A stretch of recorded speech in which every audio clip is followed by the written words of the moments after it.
इन्हीं दोनों आंखों के बीच में बैठी हुई है। जब 5 महीना 10 दिन का बच्चा माँ के पेट में हो जाता है तब जीवात्मा डाल दी जाती है। उसी समय से प्रभु का दर्शन होने लगता है, बहुत खुश रहता है। लेकिन वो जो माँ के पेट की गर्मी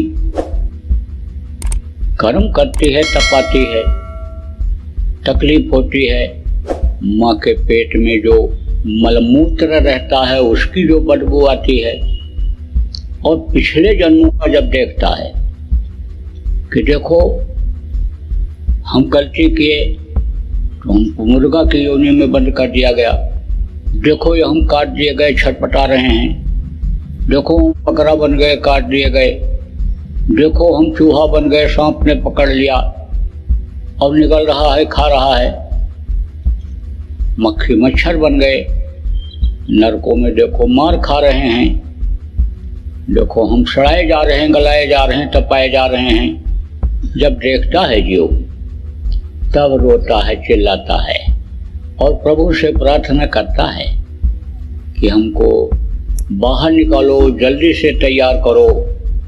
बाहर निकल करके समर्थ गुरु की तलाश करेंगे, उनसे रास्ता ले करके दिन रात भजन करेंगे। फिर हम ऐसा कोई काम नहीं करेंगे कि जिससे माँ के पेट रूपी नरक में हमको फिर से आना पड़े।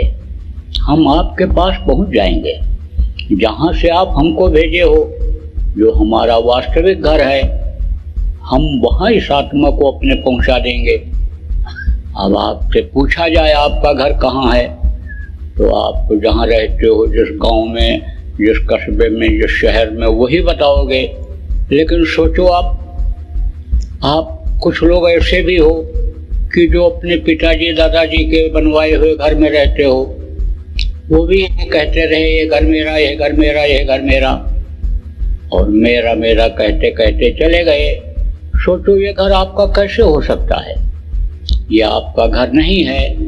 आपका घर ऐसी जगह है कि जहां आप पहुंच जाओगे तो वापस फिर इधर नहीं आना पड़ेगा, और नहीं तो इस परिवर्तनशील संसार में लौट लौट 84 आया, लौट लौट करके 84 में आना पड़ेगा।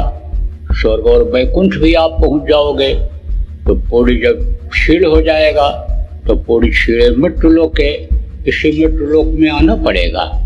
तो अब आप ये समझो कि प्रार्थना उस समय माँ के पेट में अपने लोग जितने भी लोग थे सब करते रहे।